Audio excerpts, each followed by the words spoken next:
हम अगर पाकिस्तान की सियासत पर आए, अंदरूनी सियासत की बात करें, तो यहाँ हमें एक अजीब खेल नज़र आ रहा है। और हुकूमत है तो उसको अंदर से ख़तरा नज़र आ रहा है या अपने लोगों को मनाना पड़ रहा है, अपोजिशन है वो भी अंदर से नाराज़गियाँ हैं। अब ये बाबर डोगर साहब, ये क्या खेल है?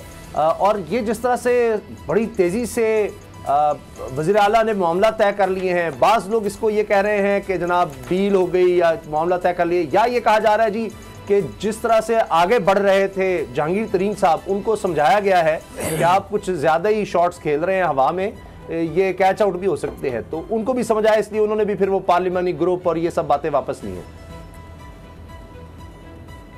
उसामा साहब, आज जहांगीर तरीन के ग्रुप के जो लोग हैं उनकी मुलाकात हुई है उस्मान बुज़दार के साथ। जो मुलाकात की अंदर की कहानी है उसमें उन्होंने रायतें मांगी हैं जहांगीर तरीन के लिए कि उसका जो केस है उस पर गो-स्लो की पॉलिसी जो है वो अख्तियार की जाए, और ये है कि जी उनके हलकों के जो काम है छोटे मोटे जो उनके बंदे हैं, किसी का AC लगवाना है, किसी ने थानेदार लगवाना है, किसी ने SHO लगवाना है, ये छोटी छोटी डिमांड थी जो उन्होंने सामने रखी हैं।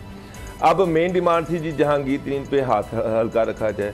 बज़ाहिरन ये जहांगीर तरीन ग्रुप ये कहता है कि जी हम उनके लिए इंसाफ मांग रहे हैं, हम उनके लिए इंसाफ मांग रहे हैं। ये इलेक्टेड नुमाइंदे हैं, अवाम के नुमाइंदे हैं, ये अवाम की बात कोई नहीं कर रहा। कोई ये नहीं कह रहा कि अवाम को चीनी महंगी मिल रही है, कोई ये नहीं कह रहा कि अवाम को आटा महंगा मिल रहा है, कोई ये नहीं कह रहा कि बिजली महंगी हो रही है, कोई ये नहीं कह रहा कि पेट्रोल महंगा हो रहा है। ये कह रहे हैं कि जहांगीर तरीन जो है बज़ाहिरन मीडिया के सामने कहते हैं इंसाफ चाहिए, हुकूमत से कहते हैं कि उस पर हाथ स्लो किया जाए, हौला किया जाए, उसको रायतें दी जाए, हमारे काम करवाए जाएं।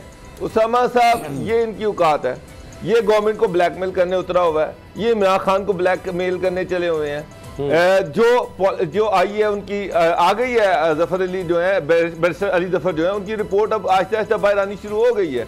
उसमें उन्होंने ये चीज़ कहा है कि जनाब जहांगीर तरीन ने फ़ायदे लिए, जहांगीर तरीन ने अपनी अथॉरिटी का मिसयूज़ किया, जहांगीर तरीन ने अपने आप को फ़ायदा पहुँचाया।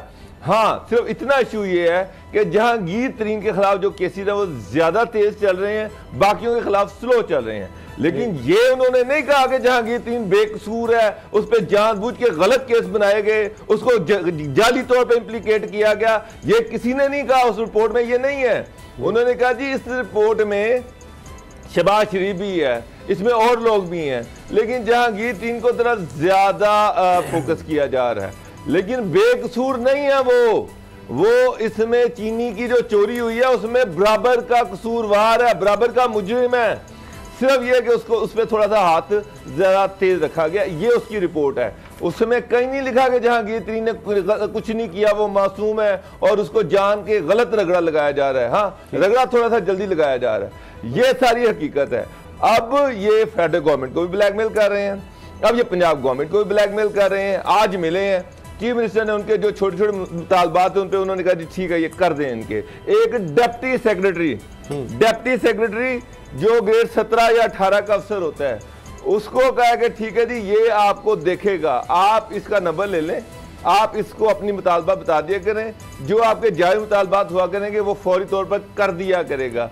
वो जो फैसल बावडा ने कहा था ना ये एक SHO की मार है, चले SHO की ना सही, लेकिन ये एक डिप्टी सेक्रेटरी की मार है। मैं ये आपको बता रहा हूँ, ये आज यही फाइनल हुआ है। चीफ मिनिस्टर ने यही कहा कि जनाब एक डिप्टी सेक्रेटरी जो है वो आपके मामला को देख लिया करेगा, और ये उस पर नाचते हुए खुश हो गए बाहर आ गए कि ठीक है जी आइंदा से डिप्टी सेक्रेटरी हमको हमारे मुतालबा सुन लिया करेगा, ठीक हो गया, और उसको ठीक कर लिया करेगा। समझा, ये हकीकत है। लग ये रहा है कि ये सिर्फ गवर्नमेंट को ब्लैकमेल कर रहे हैं। अब देखते हैं कि खान साहब इनके हाथों में कितनी देर ब्लैकमेल होते हैं। इशू सिर्फ ये है, इसके अलावा कुछ नहीं है। जहांगीर तरीन कोई बेकसूर नहीं है, ठीक है, वो भी उतना ही, उसमें भी उतना ही इल्जाम है। उनके साथ भी गए थे तो अपने कामों के लिए गए थे कि चलो हमारा भी साथ एक वजन पड़ जाएगा। ठीक है असद खरल साहब, ये जो अब काबीना में तब्दीलियों की बात हो रही है, ये क्या है? इसमें अब जो लोग कहते थे जी हमें वजारत नहीं चाहिए, वो भी वजारत लेने को तैयार हैं, और ये बजट से पहले लेन देन हो रहा है कि सबको एडजस्ट किया जा रहा है। MQM भी, काफ लीग भी, बलोचिस्तान अवामी पार्टी भी, कोई रह नहीं गया, वैसे सबको दोबारा एडजस्ट किया जाए। कितनी को काबीना कर लेंगे? वज़ीर आज़म इमरान खान साहब ये बड़ा क्रिटिसिज्म करते थे, वो शायद वो भूल गए हों कि बहुत छोटी कैबिनेट होनी चाहिए। ये कहते थे। और अब तो आइन में और हमारे मुरवजा तरीक़ेकार के मुताबिक इतने एडवाइज़र होंगे, इतने स्पेशल असिस्टेंट हो सकते हैं और इतने बुज़रा हो सकते हैं, लगभग 50 के कैबिनेट के बावजूद। अब मुझे ये बताएं कि इमरान साहब मैं ब्लैकमेल नहीं हूँगा, मैं कंप्रोमाइज़ नहीं करूँगा, तो डोगर साहब से माजरत के साथ वो बार बार कहते थे कि मोहन सलाई वजारत ना मिलने से वजह से नाराज़ है शायद।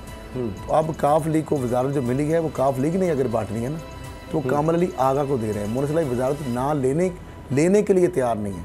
वो कह रहा है कि जो बंदा अगर मुझे अच्छा नहीं समझता तो मैं उसके नीचे वजीर बनना नहीं पसंद करूँगा।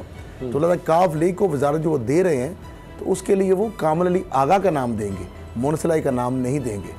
अच्छा, उसके बाद मेजर रिटायर्ड जो ताहिर सादक के हवाले से जो वजारत मिलने के इम्कान जो खबरें आ रही हैं, ये चौधरीयों के खाते में डालने की कोशिश की रही। चौधरीयों का बंदा नहीं है ना। अच्छा। वो इसको रिकमेंड करेंगे या करेंगे मुझे नहीं पता। अच्छा। कामल अली आगा जो है वो काफ लीग की जन्म से वो नाम पुट करेंगे अब तक जो इन्फॉर्मेशन है। अच्छा। फिर उसके बाद वज़ीर आज़म जो है वो खां है, अली ज़फ़र जो बरिस्टर है, उनको ज़ाहिर बात सेंटर बनाई इसलिए गया था कि वजारत कानून इंसाफ या वजारत कानून जो भी देना है असद साहब वो उनको दिया जाएगा। उनका क्या होगा? फरोग नसीम अच्छा, साहब का एम जो है साहब को अगर बना दिया तो वजारत कानून है उनके पास और बहुत सारी ह्यूमन राइट्स है और 2-3 वजारतें और बन जाती हैं। नसीम साहब नहीं छोड़ेंगे। अच्छा चले, अच्छा कानून के अलावा एम को दूसरी वजारत पे फैसल सब्ज़वारी साहब मनवा रहे हैं, खालिद मकबूल सिद्दीकी साहब जिस तरह उनका वजारत नहीं लेंगे, बल उन्होंने मना लिया और ग्रीन सिग्नल दे दिया है। एम जो है वो अपने खाते में फरोग नसीम सेंटर जो है बेशक उनकी टिकट से आए हैं, वो कहते हैं हमारे खाते में ना गिना जाए इनको। अच्छा, ये ज़हन में रखिए। लिहाजा वो इंडिपेंडेंट उनका जो भी है स्टेटस है।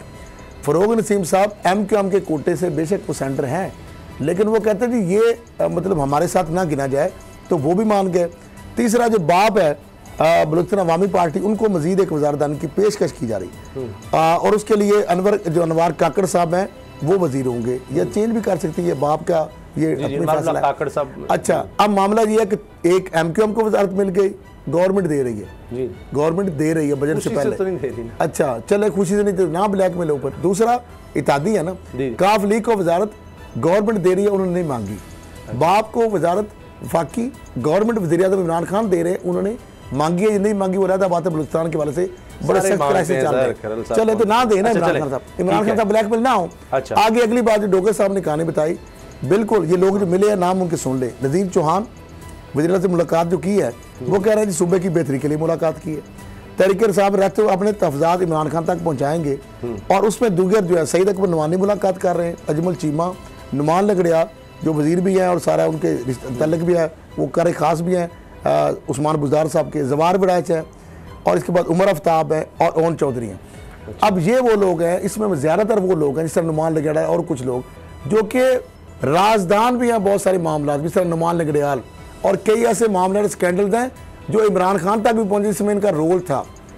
अब ये जहांगीर तरीन के साथ खड़े हो गए हैं कि हम जहांगीर तरीन ग्रुप है, ऑफिशियली अनाउंस किया उन्होंने। वो ये नहीं कहते कि हम पीटीएस से बाहर जा रहे हैं, वो आपके सामने है, नवानी साहब ने कह दिया। अब मुझे डोगर साहब कह रहे हैं कि वहाँ पे जनाब जहांगीर तरीन को उस्मान बुज़दार ने एनओसी दे दिया या वहाँ पे उनके मामलात हो गए, या ये उन्होंने बात की कि जहांगीर तरीन साहब को उस्मान बुज़दार का तो कोई तलक नहीं एफआईए से, वो तलक तो है एफआईए से शहजाद अकबर का है, शेख रशीद का है या वज़ीर आज़म इमरान खान का है। ये डिप्टी सेक्रेटरी की बात डोगर साहब कर रहे हैं, बिल्कुल ये बात मैं एग्री करता हूँ, लेकिन उस्मान बुज़दार साहब कंप्रोमाइज़ ना करते और वो जो बात जितनी भी उन्होंने की है उसमें जहांगीर तरीन के अलावा जितने भी फ़ोन हुए हैं उसमें डायरेक्टर एफआईए डीजी एफआईए कोई फ़ोन शामिल नहीं था। वहाँ पर यह था कि ये हमारे काम नहीं हुए, ये हमारे मनसूबे हैं, बहुत सारे काम हुए। खिलाफ पंजाब हुकूमत जो साजिशें कर रही है, साजिशें क्या कर रही, उसमें केन कमिश्नर का मामला है, वो जो पर्चे हुए सारों के ऊपर जो फॉर्मेलिटी जो कमिश्नर साहब है वो कर रहे हैं, उसमें बुज़दार साहब का रोल है या नहीं है वो नहीं कहता। एफआई जो काम कर रही है वो वजारत दाखिला या वो वजारत दाखिला से मतलब शेयर सीन माइनस इसमें इस केस में वो खुद ही उनको पता था। बरिस्टर अली ज़फ़र की रिपोर्ट में अभी बता देता हूँ, मैं फिर बता देता हूँ डोगर साहब आपके लिए भी, उसमें उन्होंने जो एफआईआर की हैं जहांगीर तरीन के खिलाफ में उसके इशू के ऊपर स्पेसिफिक उस इशू के ऊपर बात कर रहा हूँ। उन्होंने कहा कि ये एफआईआर जो मनी लॉन्ड्रिंग का इन्होंने एक्ट लगाया है उस इनके ऊपर अट्रैक्ट नहीं करता, ये एफआईए की डोमेन नहीं आती, ये रिकॉर्ड पे रख लें, ये एफआईए की डोमेन में नहीं था, इसके मुताबिक एफआईए नहीं हो सकती, ये एससीसीपी और एफबीआर का मामला था। उन्होंने चूंकि फाइल किया, जब आप टैक्स रिटर्न में चीज डिक्लेयर कर देते हैं और फाइल कर देते हैं उसके अंदर एफबीआर की डोमेन आ जाती है। नैब खुद से सरेंडर कर चुका है कि जहां एफबीआर के मैटर्स आएंगे, जहां टैक्स के रिटर्न के इशू होंगे या डेक्लेरेशन एसेट हो चुकी होगी, वहां पे नैब उसको इन्वेस्टिगेट नहीं करेगा। लिहाजा नैब ने जो टेकअप किया है उसमें जहांगीर तरीन का मामला नहीं है, उसमें जावेद कियानी के मामले। मुझे 3 जो FIR हुए, FIA खुद जाकर कोर्ट में कह चुकी है कि एंटी मनी लॉन्ड्रिंग से जहांगीर तरीन जो बार बार दावा करते हैं कि इन 3 FIR में सिवाय शुगर के, सिवाय मनी लॉन्ड्रिंग के बाकी सब चीजें मौजूद हैं। बाकी जहांगीर तरीन जो है, बाकी जिस तरह वो सारे बेनिफिशियरी हैं, उसने भी फायदे लिए हैं। अच्छा इस मामले में जहांगीर तरीन साहब 1 मिनट आपको क्या है, 1 मिनट है, उसमें मुझे बताएं ये जो रद्द-बदल हो रही है काबीना में, इस पर आप क्या कहेंगे? अब चीजें स्मूथ हो जाएंगी अगले 2 साल? उसामा साहब, मैं पिछले 3 साल से ये ड्रामा हम देख रहे हैं। जब भी बजट आता है उस वक्त इत्तेहादी जो है वो हुकूमत को आंखें दिखाना शुरू कर देते हैं। खरल साहब, आपको याद होगा पिछले साल भी यही कुछ हो रहा था। जब बजट आना था उस वक्त जो है काफली भी नाराज थी, MQM भी नाराज थी, GDA भी नाराज थी और बाबी पार्टी भी नाराज थी, और ये सारे चाह रहे थे कि जी हमें वजारतों में हिस्सा दिया जाए, हमसे जो वादे किए गए वो पूरे किए जाए। ये साल के बाद एक मौका आता है अपोजिशन को, उस वक्त ये गवर्नमेंट को ब्लैकमेल करना शुरू कर देती है। इस दफा भी वो ब्लैकमेल कर रहे हैं, जहां पार्टी के अंदर लोग ब्लैकमेल कर रहे हैं। यहाँ पे बड़ा अहम मामला है, अहम नुकता है। पंजाब के अंदर जो एक बगावत हुई है या जो एक तफजार सामने है, वो काफ लीग नहीं, PTI की जानिब से जहांगीर तरीन को